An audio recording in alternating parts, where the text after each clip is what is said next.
Hey, what's up guys? Another quick settings video. This one isn't on a particular calibration, whatever setting. This is really on the settings that we tend to shut off, and a lot of the ones that you see on a lot of websites where they tell you to turn all those special features off. The ones that we all scratch our heads over and we think to ourselves, why am I shutting this stuff off?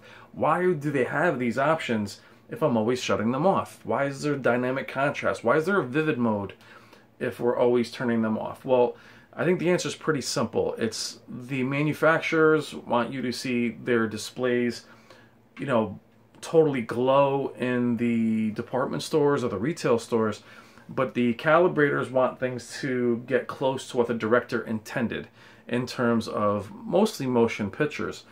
For games, like we said in the previous video, when you're shutting off all of that extra punch, you're keeping input lag low, which is important, but sometimes you want to just push that as hard as you can. So quickly, these are the settings that I'm talking about. I'm going to go to picture adjustments. I'm in standard. I'm not worried about input lag. This is a platformer and it works perfectly. Put the brightness as high as you want. You can turn your saturation as high as you want in a game like this. Really push those colors. You want to see them. But these are the ones that I do turn on. Gamma I leave where it is, but like black adjust I keep on high. Advanced contrast enhancer. This is one I typically keep off, but if I'm watching something that's animated or something that can take it that has really strong lines, I'll push this. And I'll push it until I see jaggies or fuzziness around the image. That's when I know I've reached my, my peak and where I can go with that. Local dimming's on high, extended dynamic range. This is when I keep this on high. I'm keeping this fast because I'm in 4K. Reality creation, I don't really mess with it too much. You can put motion on smooth, but this is the one I wanted to show you. Oh, color. This is where things like live color do have an impact. Look how bland that looks. It's a cute game, it looks nice, but that looks pretty cool. If you want a little undersaturated, there you go. These levels, they do make a difference, but this is where you can use these features until your heart's content. You want it to jump off the screen, your display's super bright, you have an OLED with really, really deep colors, you can push these. This is what I like about these options and when to use them. And that's what these are for. Now, in terms of films, if you have something that has a very low grain structure, like the new Terminator where the grain has been kind of scrubbed out, some people hate it, I personally love it. This is something where you can then go in with your film if you know the content can handle it.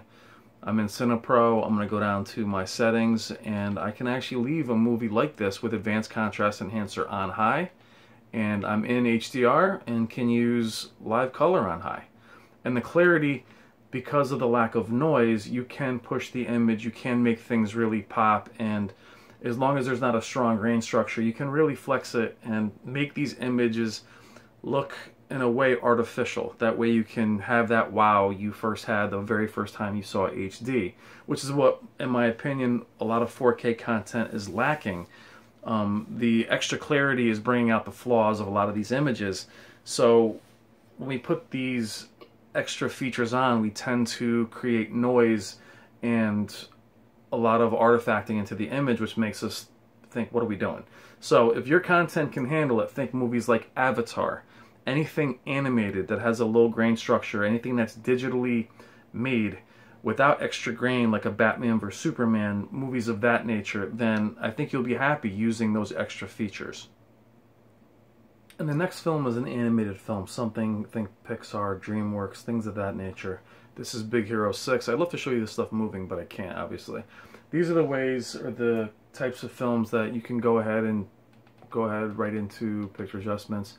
That's what your vivid picture settings are for. Vivid, animation, everything at max till your heart's content. Those features and presets do have a function.